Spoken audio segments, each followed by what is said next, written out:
I looked up from my seat on his lap to his aging, wrinkled face. My tiny hands touched the scratchy whiskers and the familiar prickly feeling. I saw the tears begin to well in his eyes.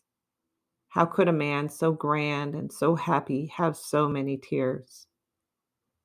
In that moment, I wanted to take away his sadness. So I wrapped my arms around my giant grandfather, and all I could say is, I love you, and I love the fish too.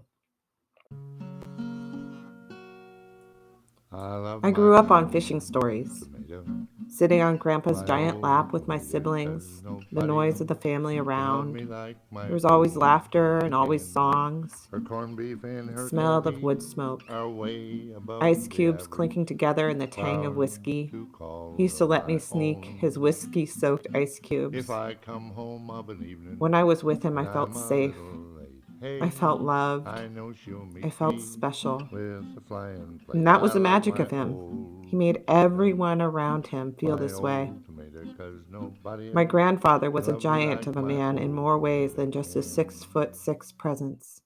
We called him Dr. Bill. Dr. Bill was a dedicated fly fisherman and pioneered steelhead fishing with a fly on the Still River.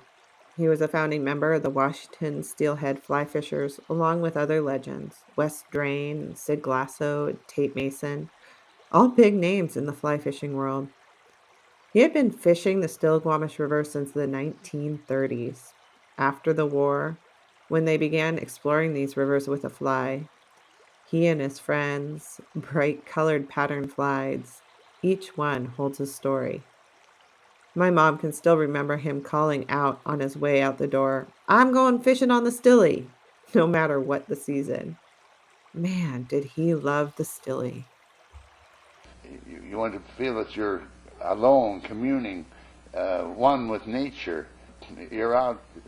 You don't necessarily have to be successfully catching fish, but you at least are reading the stream. You're watching the birds. You're enjoying the foliage on the trees. You might be seeing a sunset or a sunrise or just enjoying nature.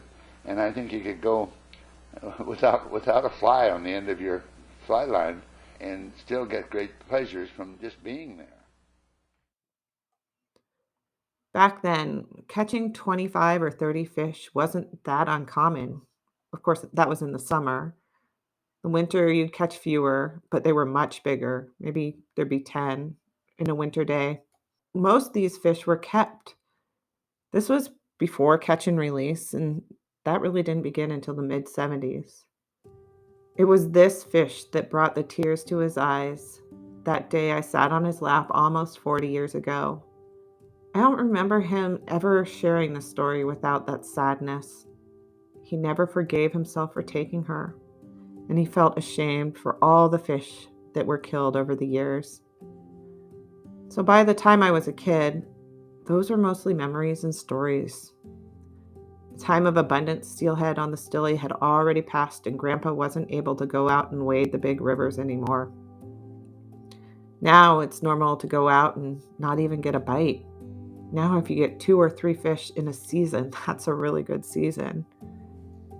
He saw the change, and it affected him deeply, which in turn affected me deeply. Grandpa passed over 20 years ago, but I still feel his wisdom. Maybe my stories and memories of Dr. Bill are like a good fishing story. The fish grows over time and tail, but it doesn't really matter. The essence is the same. Dr. Bill and his stories, he said, were a kiss for the world.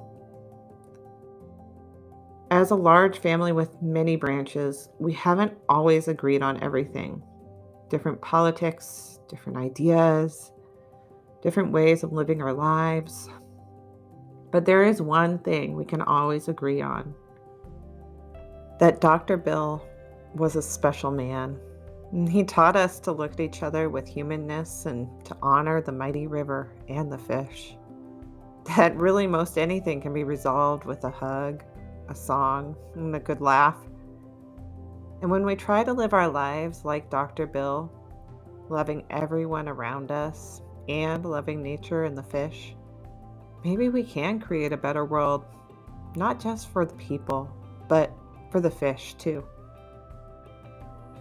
I think Dr. Bill's teachings live in me, the eternal optimist that if we just sit at the table and talk, share what's on our hearts, and care for the river, nature, the fish as much as we care for each other, anything can be accomplished. May we all have the privilege of a Dr. Bill in our lives, a Dr. Bill who inspires you to do better, to invite people in with enthusiasm, and to love the river and the fish as much as you love the people. May we all find the courage it takes to live like Dr. Bill. The My wife insists it's an ego trip. Ruthie thinks it's nothing but an ego trip, but actually it isn't. I think it's an act of sheer courage.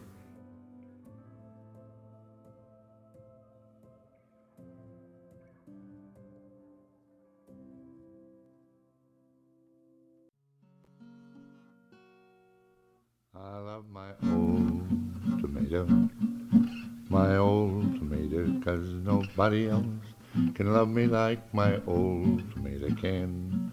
Her corned beef and her cabbage are way above the average. Proud to call her my own.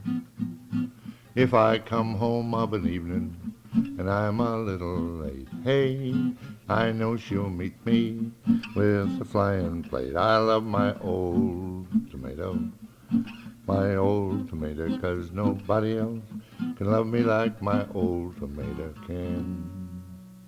Goodbye now, goodbye. Do I hear cheers that it's over? Anyway, that's it. So long.